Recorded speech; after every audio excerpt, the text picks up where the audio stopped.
1982 की cult classic film सत्ते पे सत्ता बनी थी 1954 की Hollywood movie seven brides for seven brothers पे। लेकिन इससे भी पहले बॉलीवुड की एक और फिल्म सेम इसी थीम पर बन चुकी थी। फिल्म का नाम था कितना बदल गया इंसान। इसके स्टार्स थे अजीत, नलिनी जयवंत और IS जौहर। ठीक है साहब, उठो, लस्सी पानी का इंतजाम करो। चलो, अब से नहीं हो रहा लस्सी पानी का इंतजाम करो। यहाँ तो भूखे मारे जान निकल रही है और कहते हैं लस्सी पानी का इंतजाम करो। घर में कोई औरत होती तो सवेरे हर चीज का इंतजाम हो जाता। आज तूने पहली दफा समझदारी की बात की है। औरत के बगैर घर ही नहीं होता। तो तुम एक औरत ले आओ ना। मैं कहाँ से लाऊं? शादी करके। हाँ भैया, तुम शादी करो। घर का काम काज करने के लिए एक औरत होना जरूरी है। जानवर हो तुम सब, सारी जिंदगी जानवर रहोगे। ये अच्छा है। ये खाना बनाने आए या घास जमाने आए हैं? अरे तुम्ही ने तो कहा था नौकरानी ला रहे हो।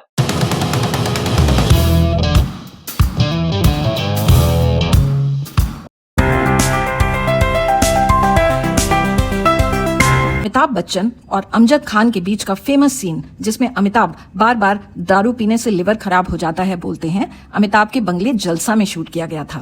क्या है, अपन को दारू का आदत नहीं है, दारू पीता नहीं है अपन। मालूम क्यों? दारू पीने से लिवर खराब हो जाता है। उनको आदत नहीं है। एक दोस्त की शादी में गए थे। कमाल आदमी दोनों एक्टर्स एक दूसरे के साथ इतने कंफर्टेबल थे कि डायरेक्टर राज सिप्पी ने उन्हें अपने तरीके से डायलॉग बोलने की पूरी छूट दे दी थी। सत्ते पे सत्ता में पहले हीरोइन रेखा को लिया गया था, लेकिन अमिताभ ने रेखा के साथ काम करने से मना कर दिया। फिर तय हुआ कि परवीन बाबी हीरोइन बनेगी, लेकिन परवीन उस समय डिप्रेशन से जूझ रही थी। आखिर हेमा मालिनी को अप्रोच किया गया। हेमा वॉज 9 months प्रेग्नेंट, इसलिए कई सीन्स में वो शॉल से खुद को कवर किए हुए दिखाई देती हैं। फिल्म के कुछ एक्टर्स ने अपने कैरेक्टर्स के साथ कुछ अलग करने की कोशिश की। शक्ति कपूर को लग रहा था कि 7 भाइयों में उनका रोल ज्यादा इंप्रेसिव सा नहीं दिख रहा, इसलिए उन्होंने हकला कर बोलने की प्रैक्टिस की। डायरेक्टर को उनका यह आइडिया बहुत पसंद आया और उन्होंने उसे ओके कर दिया। शक्ति को देखकर एक्टर सुधीर ने भी आइडिया लगाया कि वो अपने डायलॉग चिल्लाकर बोलेंगे। यार, कपड़ों की सारी खूबसूरती बर्बाद कर दी पानी डाल के। भगवान ने इतने अच्छे पाल दिए, लोग खाना इसकी क्यों जरूरत बनाते? इस तरह हर भाई की अपनी पर्सनालिटी बनती चली गई और सत्ते पे सत्ता एक आइकॉनिक हिट मूवी बन गई। एक्ट्रेस रंजीता ने फिल्म में सेकंड लीड रोल प्ले किया, लेकिन जब स्क्रीनिंग देखी तो उन्हें लगा कि उनका रोल काफी कम है। फिर उन्हें रियलाइज हुआ कि ये रोल एक्चुअली बहुत इंपॉर्टेंट था, क्योंकि उन्हें अमिताभ बच्चन की हीरोइन बनने का मौका मिला। इसके बाद अमिताभ और रंजीता ने किसी फिल्म में एक साथ काम नहीं किया। रंजीता और अमिताभ का वो सीन जिसमें वो चाकू दिखाकर रंजीता को व्हील चेयर से उठा देते हैं, ओरिजिनल नहीं था। इससे पहले ये सेम सीन फिरोज खान और मुमताज की उपासना में भी दिखाया गया था। ऐसे नहीं चलती रहिए, देखिए आप चल सकती हैं। चलिए देखिए आप चल सकती हैं, रुकिए मत। थैंक यू राम बाबू। क्या चाहिए तुम्हें?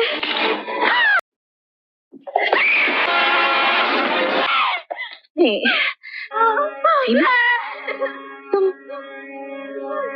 कुर्सी से उठकर यहाँ कैसे आ गई? सत्ते पे सत्ता के कई साल बाद सन 2005 में एक्टर सचिन ने इसी थीम पर एक मराठी फिल्म भी बनाई थी, लेकिन वो ज्यादा चली नहीं।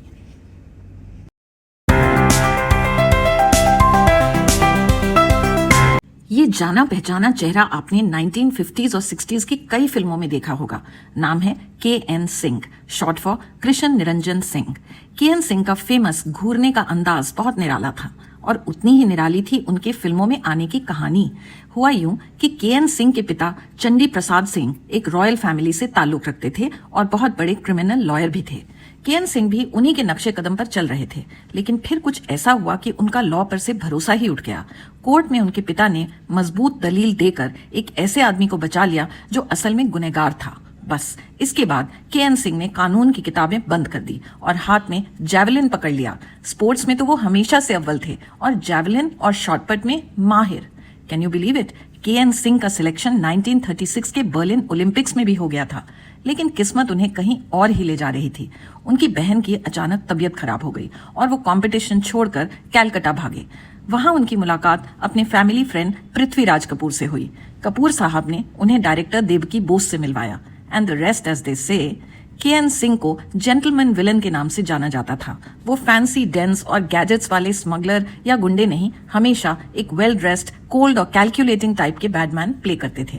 200 से भी ज्यादा फिल्मों में काम करने के बाद उन्होंने फिल्में ऑलमोस्ट छोड़ दी, लेकिन कुछ प्रोड्यूसर्स फिर भी उन्हें फिल्मों में सिर्फ इसलिए ले लेते थे कि उनके डर से हीरो हीरोइन सेट पर लेट ना आए। जी हाँ, ऐसा रौब और रुतबा था के.एन. सिंह का। 91 की एज में सन 2000 में उन्होंने दुनिया से रुखसत ली, but he lives on in some of the finest movies of his time.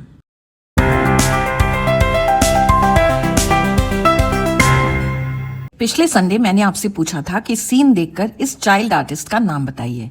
चलो पढ़ो। बोलो। मुझे बिस्किट दो। अब बिस्किट को भी चाहिए। ये लो। अब पढ़ोगी ना? हाँ? चलो पढ़ो। बोलो। मेरा सर दुखता है। अब तेरा सर भी दुखने लगा? हाँ, पर मेरा सर भी दुखता है और नींद भी आती है। कैसी लड़की है तू, सब कुछ करती है लेकिन पढ़ती नहीं। चलो बिस्किट खा लो, बड़ी अच्छी लड़की। इसका सही जवाब है हनी ईरानी। 1960s में डेजी और हनी ईरानी दोनों ही मशहूर चाइल्ड आर्टिस्ट थे। Honey Irani is Javed Akhtar's ex-wife and the mother of Farhan and Zoya Akhtar. उन्होंने कई बॉलीवुड मूवीज की स्क्रिप्ट्स भी लिखी हैं। और अब आज का सवाल, इस सीन में शत्रुघ्न सिन्हा के साथ जो एक्ट्रेस हैं, उनका क्या नाम है?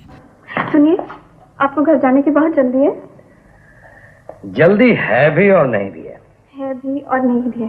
क्या मतलब? मतलब जल्दी है इसलिए कि पुलिस इंस्पेक्टर हूँ, ड्यूटी पे पहुंचना जरूरी है, और जल्दी नहीं है वो इसलिए कि आप जैसे रहने और खूबसूरत लड़की को छोड़कर कौन जाना जाएगा।